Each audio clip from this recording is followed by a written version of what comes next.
You are listening to the Exceptional Conservative Network. For more information, go to www.theexceptionalconservativeshow.com.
That'll be script reads me. Headley. And I'm Ryan Wolf. Our greatest responsibility is to serve our Treasure Valley communities, the El Paso, Las Cruces communities, Eastern Iowa communities, Mid-Michigan communities. We are extremely proud of the quality, balanced journalism that CBS 4 News produces. But we are concerned about the trouble and irresponsible, one-sided news stories plaguing our country. The sharing of biased and false news has become all too common on social media. More alarming, some media outlets publish these same fake stories without checking facts first. The sharing of biased and False news has become all too common on social media. More alarming, some media outlets publish these stories simply aren't true without checking facts first. Unfortunately, some members of the media use their platforms to push their own personal bias and agenda to control exactly what people think. And this is extremely dangerous to our democracy. this is extremely dangerous to our democracy. This is extremely dangerous to our democracy. This is extremely dangerous to our democracy. This is extremely dangerous to our democracy. This is extremely dangerous to our democracy. We trade actors, motherfucker. Hey, good day to you all. Welcome to the new. I'm your host, Randy&APril. Good morning, West Coast. Good afternoon, Central. Good afternoon, East Coast. And good morning and afternoon, the rest around the world, wherever time zone you fall into. But I hope you all had a great weekend. It's Motivated Monday. Not so motivating for me. Just my daughter's counselor at the school there. Not lecturing me per se, but just talking about what she needs to do to graduate because she's currently slipping in a few courses. I'm like, hey, she's 18 now. She knows what she needs to do. Say, hey, we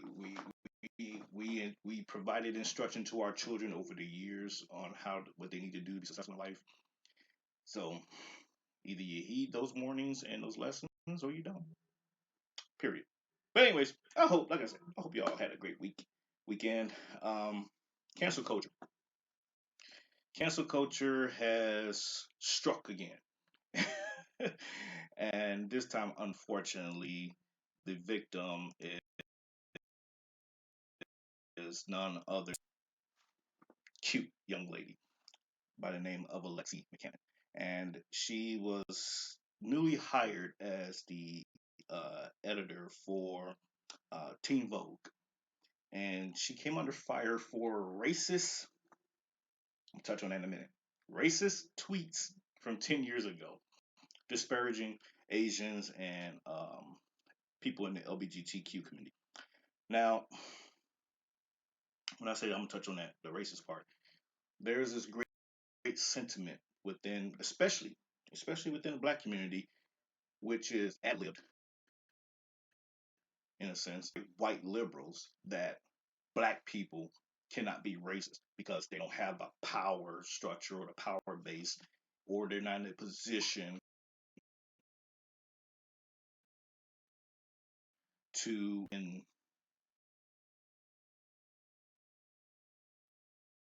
our society. Is now proof of that because she was fired because she's a black woman.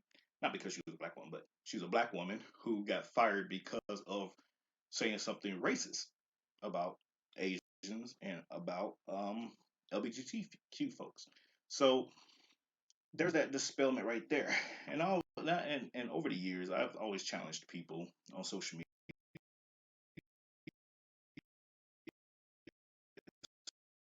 especially where heart of hearts, that you can't be racist because you're black. Then go to work and say something racist. Watch what happens. They never take me up on that offer because they know in their back of their minds that I will get, or I could be potentially fired if I said something out of pocket along the lines of such, such disparaging comments like that that will be construed as racist. This thing of reverse racism, and so. But outside, poor Alexi, she she um she apologized. She's like, hey, that was 10 years ago. I was young, dumb, and just going with the flow of things, and not realizing the ramifications of what I was saying. And so, cancel culture does not care. They don't. They like, nope, we don't want to hear no apologies. You're out of here. You're done.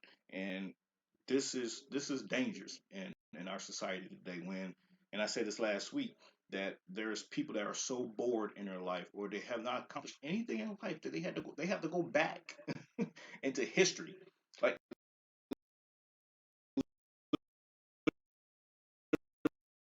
literally into history. And like I said, this is a slippery thing to go to when you when you're doing this, because if the if the if the uh, if the roles were reversed,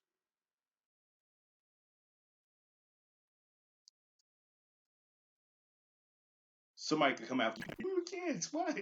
Wait, So, but that's what we're actually evolving to in society, and it's like, it's funny, but it's not funny because it's actually very sad.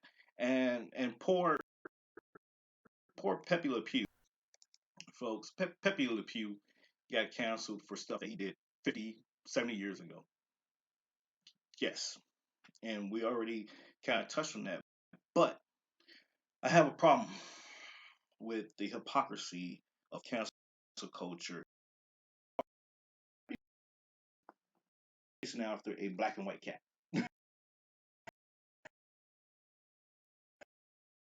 because he's been a fetch and wanted to be with her and all this stuff, right? And we sit here and we say, back then, looking at the stuff back then, it was ha ha ha. She's always trying to push away from him and everything. No, what the implications were. It was not. It was, yes, it was sexual harassment and unwanted touching and everything else. We got that, but in the context of culture of the time, no one cared because it was a cartoon. It was just meant to be funny.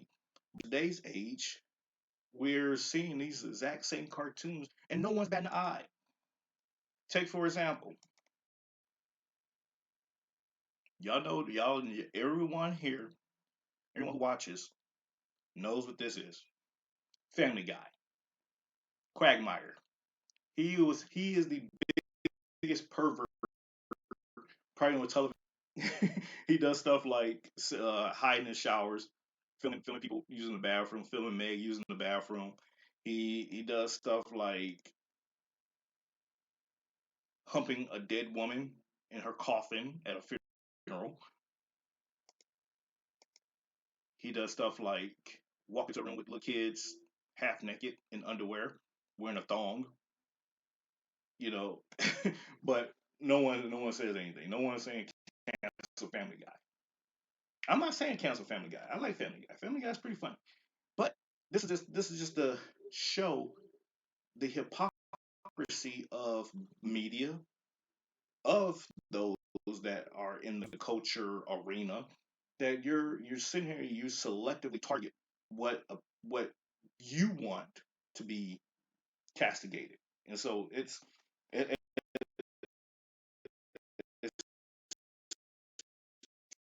tripped out, and then you know we got this kind of stuff, dressing pets and kids in drag, or as women on a stage with their father. But this is okay, this is like, oh, it's just cartoon. But so is Pepe Le Pew. So was all the other things that Dr. Seuss. That's adorned classrooms for decades. Like damn near a century. But you want to cancel this stuff because you find it offensive. If this stuff here is not offensive to you, then nothing. Beavis and Butthead. I mean, I could go on and on with cartoons and TV shows that are considered to be offensive to today's culture. That was perfectly acceptable and normal back then. And matter of fact, just the other day, I was having a conversation with somebody on social media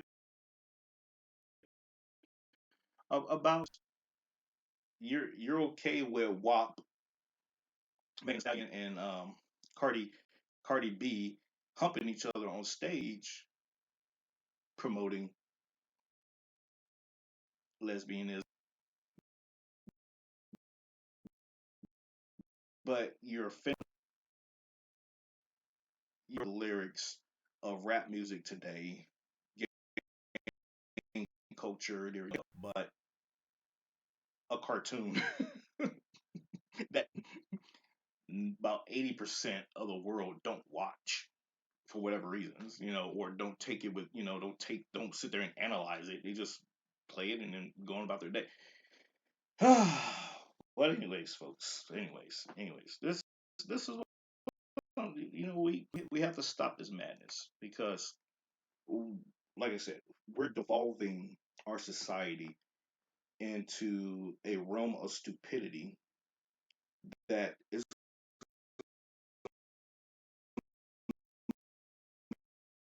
very, very difficult. Countries, Middle Eastern countries, literally laughing at people in the United States behind this stuff. Last week I talked about how China and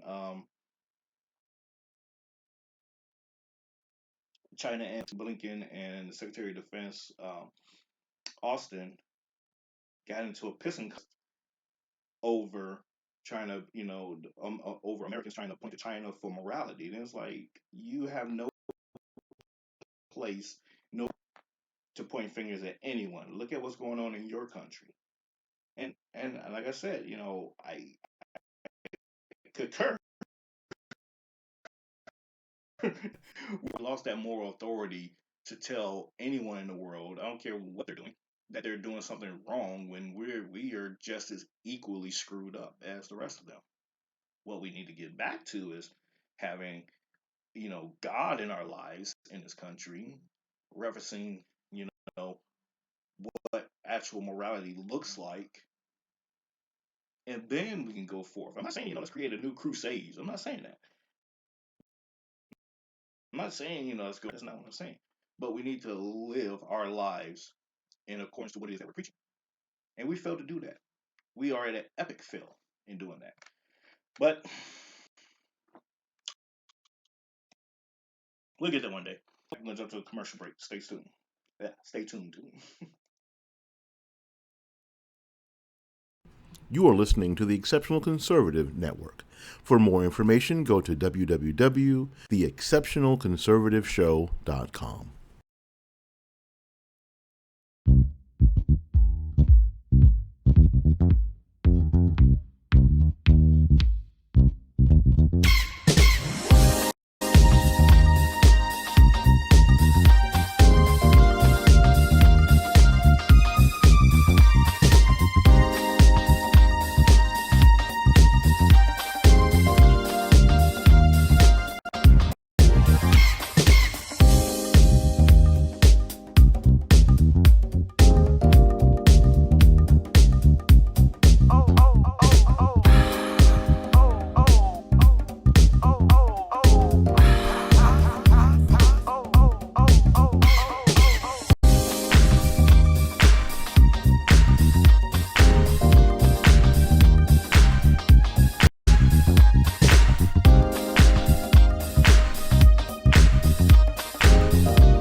I've always been hugely fascinated by the legislative process and how an idea goes from somebody's passionate project to the law of our land. And you can read about it all you want, but until you experience it firsthand, you don't quite understand how much goes into something as simple as taking care of veterans and getting that on paper in front of the right people.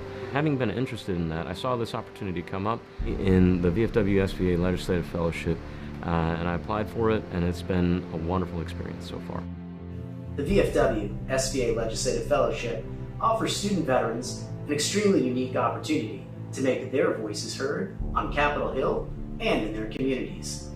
The VFW SBA Fellowship is an opportunity for exemplary student veterans to submit proposals for legislative changes and to come to DC and advocate for those changes and to stand with 500 of their brothers and sisters and see how the grassroots legislative process is accomplished. It's a boot camp for veterans and student veterans who wish to get involved in advocacy. This week we toured around the Capitol and met with a bunch of the representatives, met with my senator, and we got to have one-on-ones with most of these people and actually talk to them about what it is that we need. This is preparing us to go and continue carrying the legacy of the VFW forward to ensure that the victories that the VFW was able to achieve due to the efforts of those who went before us continues forward, not only by defending those benefits, but working to expand upon them. We're equipping tomorrow's advocates. Being here in DC, knowing how to pitch a policy proposal, knowing how to write about it, how to talk about it, is a really unique skill that a lot of people can be afraid of. This fellowship sort of breaks down those barriers and makes it a gettable skill, and it really equips a nationwide network of advocates to keep carrying that torch forward. Student veterans, being that we all served, we're all used to opportunities to lead, and I think that legislation is just an obvious next step for a lot of veterans. This fellowship, it's a great experience being around so many other veterans who are like-minded and just out there trying to make a change. But I think the highlight of it was actually going to Capitol Hill and meeting with these people in powerful positions. So it really allows you to take change that you want to see, and it allows you to create a GPS essentially for how you can get to the point of actually making that change. Every person that has the opportunity to be involved in this program should take a shot at creating a policy or creating some idea that will help not only themselves but future generations. Come out, take advantage of it. You have nothing to lose, apply, and everything in the game. What you walk away with is priceless. It was incredible. It was the shot of confidence in my arm that I needed. I would absolutely encourage anybody who is a student veteran and interested in learning more about the legislative process to apply for this program. I encourage each and every one of you to take advantage of this unique, incredible, once-in-a-lifetime opportunity to take a passion of yours and follow it through to Washington, D.C. Together, the VFW and SBA will stand side by side with you to make sure that your voice is heard in our nation's capital.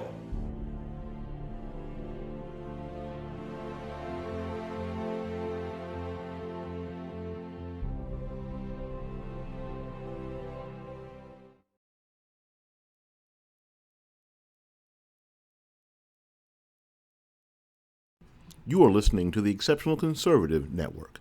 For more information, go to www.theexceptionalconservativeshow.com. Hey, welcome back. I don't know if you made a commercial. Yes, that was I was part of class number 6 for the SBA VFW Fellowship Legislative Fellowship 2020, and I had a great time last year with that. It was a lot of work, a lot of long hours, but it was so worth it. It was a great time, and I encourage those that are into that kind of stuff. Apply. Find your local Veterans of Foreign Wars post and let them know that you're interested in partaking. You can go to the website and fill out the application. They are already in the class number 7 right now, but for this coming year, just apply in November. It starts around November, and get on the ball in that. So you have this opportunity to work on what needs to get done for the next class there. So, but anyways, just wanted to share that with you all. Do a little gloating. But no, seriously, on a serious note, the Biden administration is finding themselves in hot water again. They they're the migrant caravan that's fastly, very fastly, like invading the United States in so many words, um, are is creating such a buzz in media now that even left stream media is like taking pause and questioning what's going on because now they too, mainstream media has been essentially banned by DHS and the Biden asterisk administration for access to the border so they can see and report on what's going on. Now, the picture, keep doing that. The picture here, you see these migrants wearing Biden letters in t-shirts. Like, first off, who put together this campaign to give shirts to these immigrants to wear and photo ops and stuff? But okay, whatever. I got it. But but the problem, the ultimate problem, and I've been ranting on Facebook the last couple of days about this, is not that I don't want immigrants coming to this country. It's not. It has nothing to do with that at all. What I have an issue with is the overemphasis of the federal government, particularly this administration, catering to the creation of what is known as the Tammany Hall machine. They're bringing in millions, literally millions of people into the country, strategically placing them in locations and providing financial support to them to create a new demographic of voters for the Democrats. This is what this operation is. Now you can say, Randy, you're reaching or you're throwing some cute stuff. No, just take a look at what's going on. You got to be dumb as I don't know what to miss that. This is exactly what's going on. It's the same thing that happened back in the early 1900s. That's where the Tammany Hall machine came from. That's William Tweed. Look it up. This is what they did, Democrats. So, but back to this particular situation at hand. Uh, why is it that the Biden administration, with an asterisk, is denying the media their First Amendment right, by the way, access to the border, to these facilities, these processing facilities, to capture and report what's going on? Why? Because it is sheer chaos there. There is so much pandemonium going on, so much so that border security are now just letting people in. They're just like, you know what, we're not even going to deal with this crap. Just go, just have fun, just going about your business, and not even giving them court dates to appear because they know at the end of the day they're not going to show up. So they're just like, just go, yeah, enjoy your life, whatever. And then um, you got buses being lined up to take children to the Dallas Convention Center. Now, folks, if you're not in Texas or you've never been to Texas or you understand how huge Texas is, from the southern border to Dallas alone is about a 6 to 8 hour drive. That's number one, because from Central Texas to Dallas is about a 4 hour drive, 3 hours, just depending on traffic. But you're busing people from the border, mainly children, mainly children. I will caveat with that, to another location almost north of Texas, almost into the Panhandle, to process them, to get them whatever they need and all this stuff. Why? Why Dallas? Why not take them to El Paso? Why not take them, Laredo, somewhere closer to the border? And just in case they are to be returned, they're right there. So you're looking at a financial and logistical nightmare to accommodate this. Bringing in children, and you know the reason why there's an emphasis on the children. It's simple. Longevity. Folks, come on now. It's not hard. This is not hard. This is not rocket science. It's longevity. You bring in the children, train them up in what you have them going. When they get older, they shall not part from it. You train them up to be Democrat based for the next few decades. This is what's going on, ladies and gentlemen. Like I said, I have no problem with immigrants coming into the country. Come in, get processed, do your paperwork, become naturalized, go about your business, do your thing. Don't care. Never did. But when you're sending an invite, literally, this is what's going on. We're sending an invite for illegals to come in, free, unfettered, unchecked,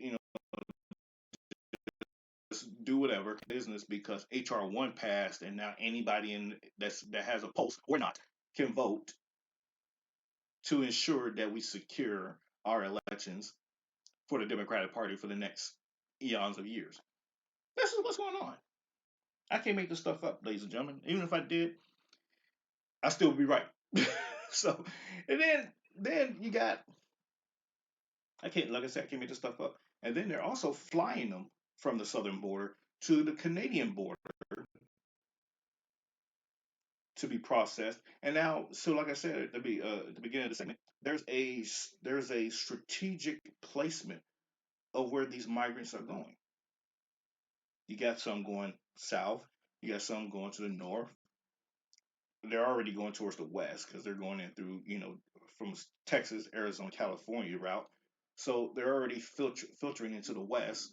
And then they're going into the north, process them through the Canadian border. They're just going to trickle down into the northern states, Wisconsin, Michigan, Minnesota, on down, just depending on where they want to go. New York. So it's like, wow. And the American people, for the large part, is in the dark on this because because the media, both left and right for that matter, they're not really reporting the ramifications. They're just reporting what's going on, but they're not reporting the ramifications like I'm explaining to you right now. They're not laying it out. Like, this is bad. And it's not particularly just because it's bad for Republicans or bad for the right or whatever. No, this is bad for the integrity of elections, the how you gonna say, the efficacy of the voting process.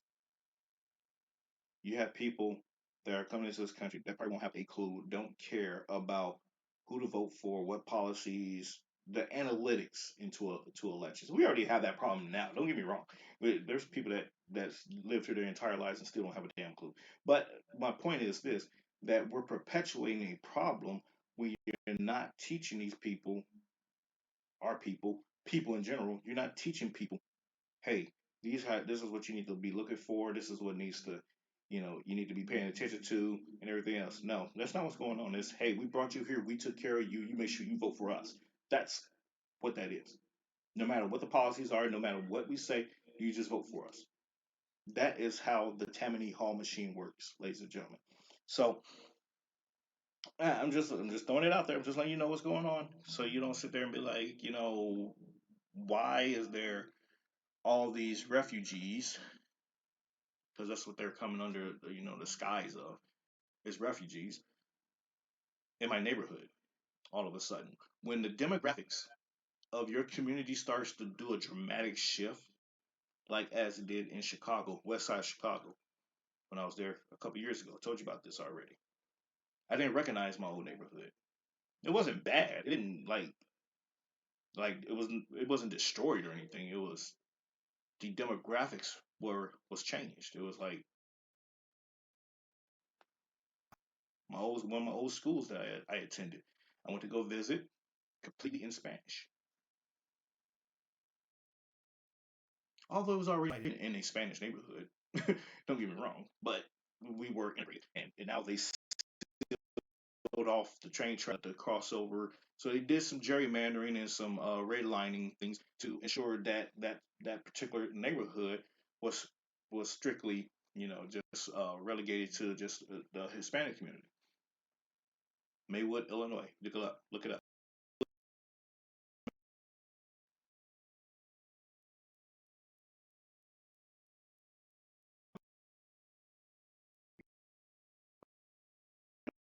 With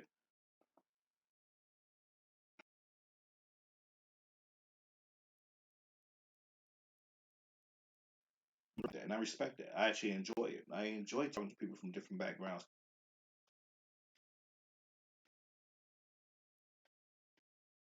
Y'all problem winding up somewhere, making friends and getting to know people. I have no qualms with that, none whatsoever. Correctly. And for those that say, we should be an open border state, open border. Okay, that's fine, but no other country in the world is like that. You're not gonna just walk into Canada.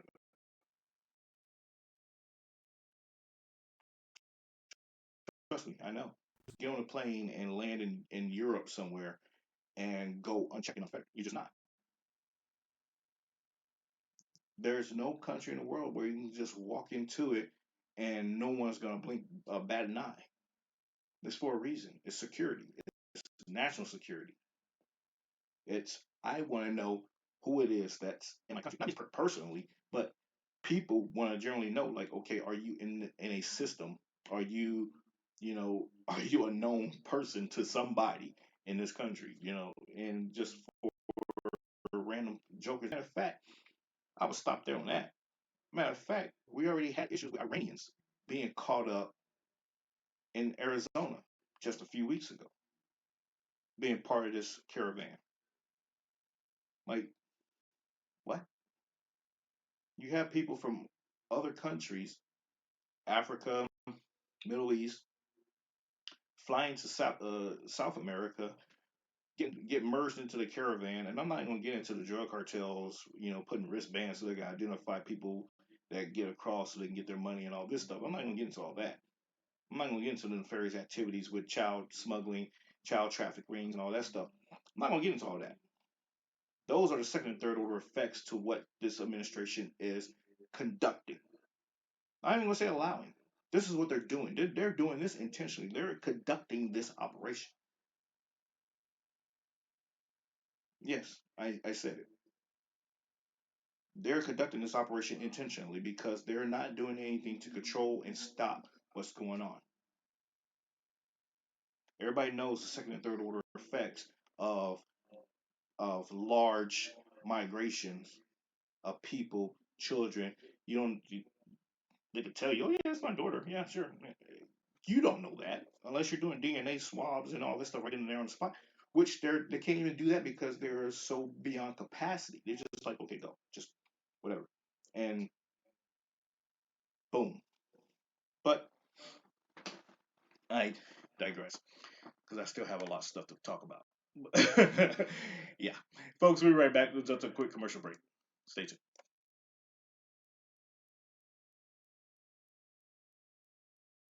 You are listening to the Exceptional Conservative Network. For more information, go to www.theexceptionalconservativeshow.com.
What's up, guys? This is Will with PragerU. Today we are at UT Austin talking to people about what is a conservative and what conservatism really means. Let's do it. And guys, before we start this video, remember to subscribe to our channel and hit the bell so that you never miss a new video from PragerU or me. How would you define a conservative? What do conservatives believe? I don't know, like, they have more conservative values. I think socially wise, more like traditional, like back in the day traditional, if you know what I mean. Care more about themselves than they do of like other people.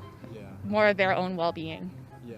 They have more radical, like, ideas. I would say, yeah, traditional. In my mind, maybe they're not so acceptive to change. They're like not as open to change, I guess. Do you think like the flat line, like what conservatives believe, do you think that's embedded with racism? I think a lot, yes. I think a lot does have to do with it, especially because a lot of their traditional old values also stem from like white supremacist values and values that like slavery. I would say conformity, like one-track mindset. Everyone does the same, looks the same, more so, and it kind of just like puts a hinge on society on itself. Want to maintain society as they know it. They don't want to move on, basically. Yeah. Like racism and stuff like that with conservatives? I would say yes. Do you think conservatives are racist? Yeah. Yes. You think conservatives on whole are pretty racist? Absolutely. Yeah. Yes. Yeah. Do you have any conservative friends or know any conservatives? No. No. Yeah. Yeah. Think your parents are racist? They can be. I mean, I won't they wouldn't say that they are, but the comments that they make and the things that they do. Do you think if there's like a black conservative, are they racist? Yes. Yeah. Mm-hmm. How would you define a conservative? Person who loves individual freedom and strong military presence, freedom of speech. Basically a guy who defends the Constitution. How do you describe leftism? I would describe leftism more as like more leaning towards socialism than liberals. So like that's what I believe. Like I believe in healthcare for all. I believe like in like letting go of the student debt, you know, things of that nature. Okay. I label myself as a conservative because I believe in fiscal responsibility. I believe in individual rights. I believe in limited government. I don't want the government in my affairs. I want people to be able to have the freedom to start their own businesses and free market capitalism versus a government safety net or government programs that historically lead to inequality and bad outcomes. If you asked me this like 10 years ago, I'd be like, oh, I'm a liberal. But now I see like where the country's like at now, I'm like, I feel downright conservative compared to like what I think is liberal, progressive ideas. You think I'm racist? I don't know. You can call me racist to my face. It's okay. Okay, I think you're racist. If you enjoyed this video, make sure you share with your friends, comment your thoughts down below, follow me and PragerU on social media. We're going to see you guys in the next one. Peace. To my parents, it was always like, college is the way, and like, now I feel like, did I even need my degree? Yeah. That sounds like a conservative. What's up, guys? You are listening to the Exceptional Conservative Network. For more information, go to www.theexceptionalconservativeshow.com.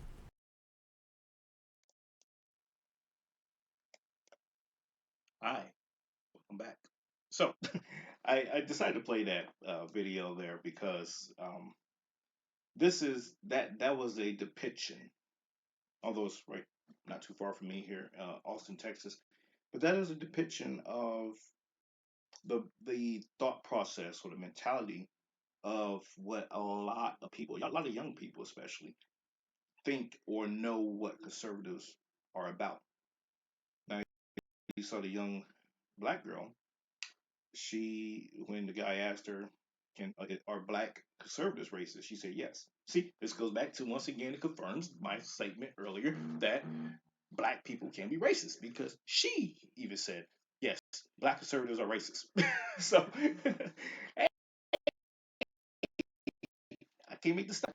But it just goes to show that throughout, as it was interviewing different folks, the thought process behind a lot of people on what a conservative is.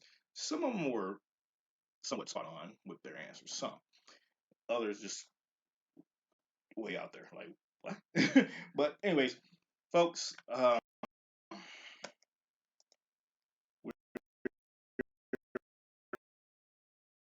we're getting, everything is becoming a hashtag for some reason. Stop Asian hate.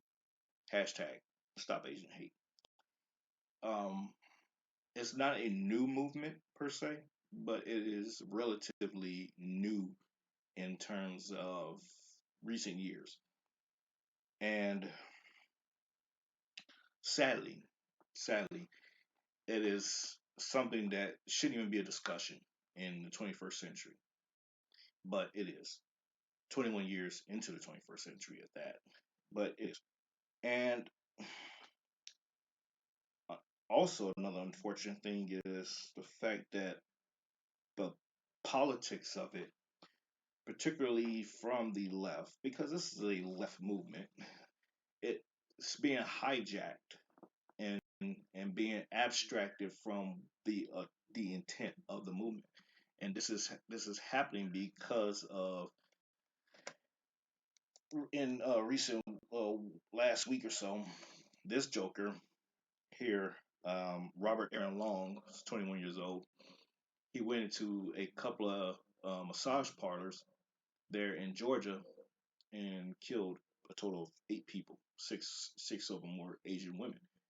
Killed 6 people. So this is where the reemergence of the hashtag Stop Asian Hate is stemming from, and what media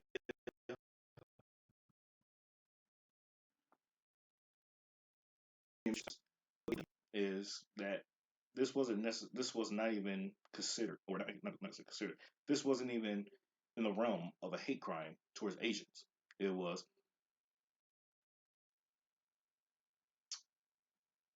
I'll go ahead and say it. It was a sex ring gone wrong. That's what it was.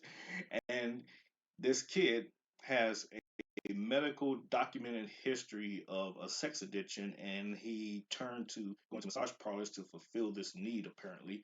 And he, I guess, got sick of it, got tired of losing money or not getting his money's worth. I don't know what the detailed circumstances behind it is, but it was surrounding him dealing with these girls, these ladies, and he got tired of it and decided to go kill them.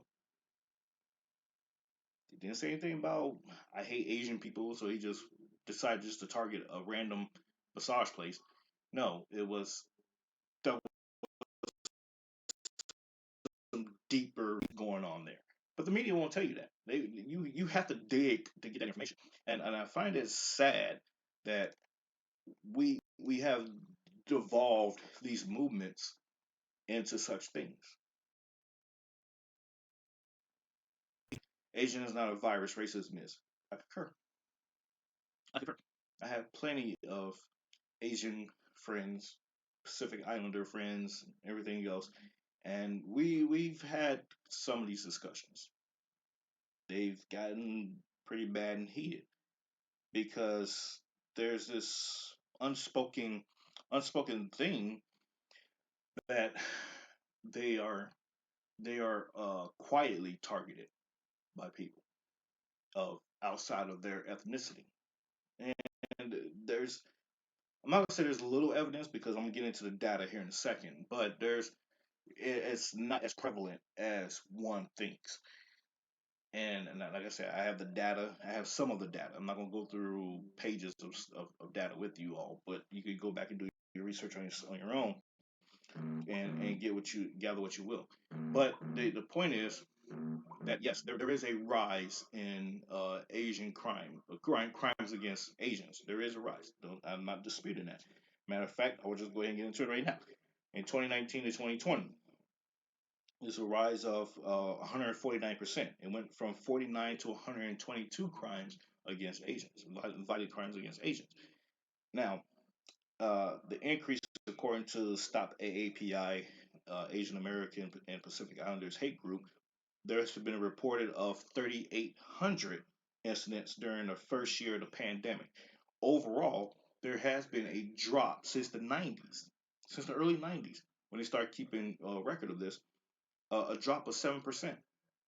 So it was, and I'm gonna pause there for a second, and I want to explain something here. When you're looking at data like this, and you say, "Huh, why is that? Why is it that there was an increase during the first year of the pandemic?" Well, it's quite simple. Everybody was, and you could sit here and say it was because of Donald Trump talking about the Wuhan virus, Kung Fu virus, and all that. You could blame it on that, but that's not why. Because people are naturally people, and when you hear that something has came from a region, you tend to build up an angst or anger or whatever towards those people from that region. And this is where these crimes come from. This is where these hate crimes evolve from. Just like when back in 9/11 happened, all kinds of people were getting attacked from Middle Eastern countries. Even Sikhs were getting attacked, and they're nowhere from that area. Just because you're wearing a turban or because you said praise Allah, you're getting attacked. This is way before Trump, 20 years, matter of fact. So you can't. Let's move away from the dynamic of trying to place blame on someone. Matter of fact, I'll take you back even further. History's a mother. You know the rest. I'll take you back even further. World War II, the bombing of Pearl Harbor by Japan. In America, almost every Chinese person, Japan person of Asian descent was rounded up and placed into concentration camps in America because of the stigma of, hey, these guys might try to plan something against us since they did this. This is history, folks. So when we look at this and we see this trend analysis that there's an increase because of the pandemic, we can't relegate it to one person saying because it came from here. No, because everybody knew, even the media reported it, that it came from, China, came from the Wuhan lab and all this stuff. When people hear that, bells go off. Even back when the Ebola outbreak was going on. Remember the movie Outbreak itself? I mean, yeah, Outbreak with Dustin Hoffman. People were afraid to be around Africans. They're like, oh, no, they got Ebola. I seen that person in Chicago when I was growing up in the 90s when the first Ebola outbreak was happening. And then when the movie came out, it was the same thing. When HIV, AIDS emerged, and it was coming from they assumed that it was coming from eating monkey brains, but gay people were the ones that was getting and everything else. People start bashing gays and killing monkeys. Like this is human nature that we have a negative reaction to something but to people from origins in which something transpires that's a devastating thing to us. That's just human nature. And so don't be surprised, and I'm making a prediction here. Don't be surprised, and I hope it doesn't come to fruition. I hope I'm wrong. But don't be surprised if the this migration of immigrants, Hispanics, and these Mexicans, I can't even call them Mexicans, this migration, because there's all kinds of people in the group, if that doesn't spark hate crimes against them. So, I mean, when you're spending, I'm going to go back to the immigration thing for a second here because I didn't touch on it.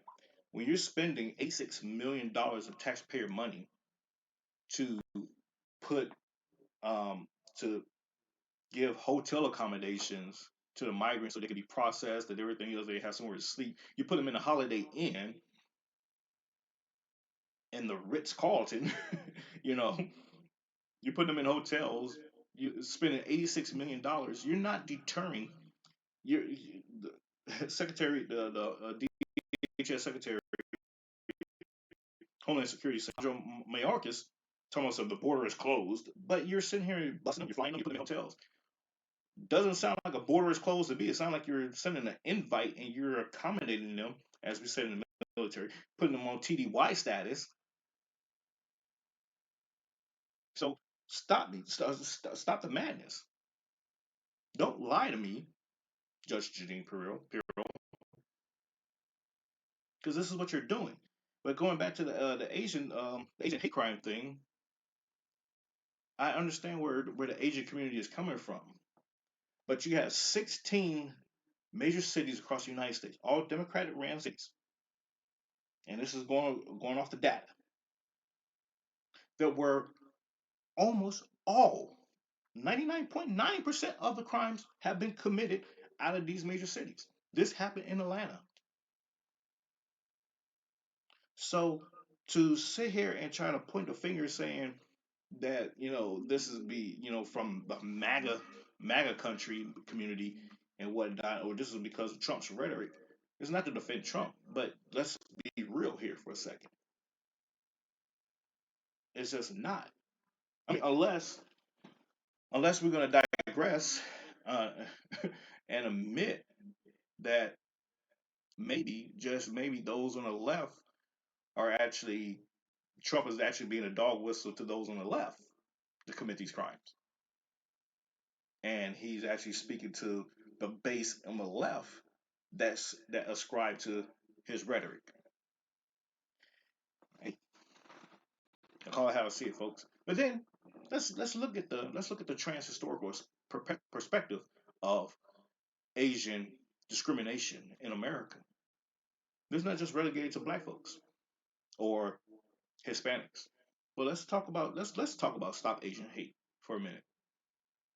Why is it that to this very day there are court cases, still being litigated as we speak about Asians being discriminated against for college admissions, for workplace admissions, to get jobs and everything else? Why? Because they are smarter than those that apply, or they're taking advantage of different opportunities and systems and whatever else, and so they're being denied entry into these locations. That's discrimination in itself. So if the left and the right, but this, like I said, this is a left movement.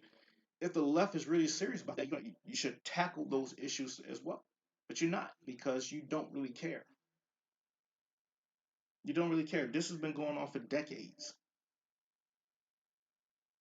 There's plenty of studies, plenty of books talking about how Asians are consistently discriminated against when it comes to admissions into schools and everything else. Why? Because they have a stigma placed on them that they are taken over, they're overrepresented in these institutions. But hey, don't get mad because you don't get upset because Johnny or Bobby can't is not smart enough to get into Yale and Harvard. Hey, train harder. I mean, we're talking about these things, but we ignore the symptoms. And I call this out because this essentially is a false flag operation that's being placed on us. And this is, once again, this is not even to try to defend Trump. This is not to defend white people. This is not to defend nobody else. But we got to call things for what it is. If you go and look at the data, a majority, almost all of the crimes, violent crimes towards Asians, come from the black community.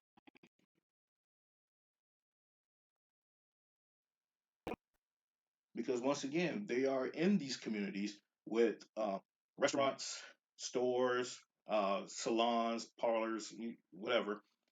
They are in these communities, and then when blacks partake in these communities, there's plenty of videos. Matter of fact, you can look up yourself, showing how black people get into these confrontations at the nail salon and whatever else with the Asians and stuff, and they get into fights and they tear up stuff and they go back and they riot and destroy. The first places that they target when they do riots are these Asian shops and stores and places.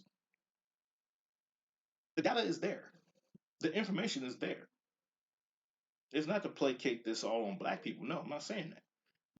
But when you look at 16 major cities, Democratic control, mostly black centered populations with Asian presence in them, and these crimes and violence and everything else is committed against them.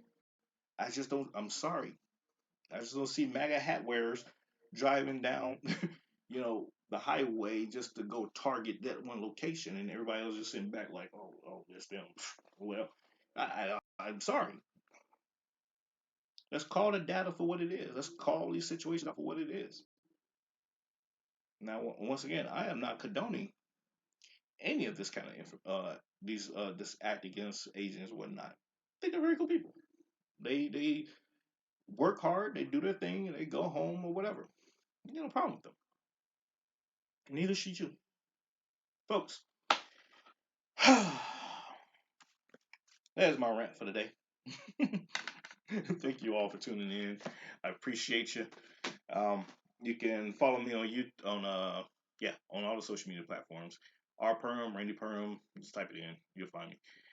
You can if you'd like to be a guest on the show, reach out to me, rperm@gmail.com. You can also, if you want to be a sponsor or contributor to the show, you can Cashapp or PayPal me, $RPerm for US, PayPal, RPerm for US. If you want to, get my book. This one back here. The New You, Now Equipped with Wisdom on Amazon. You can get that ebook format. And I will see you all on Friday. I think something's going on this week. Anyways, yeah. See you when I see you. Like that. All right, take care. God bless you all. Have a safe week and be blessed and holler for a dollar.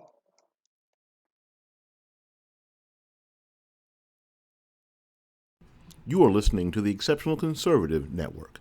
For more information, go to www.theexceptionalconservativeshow.com.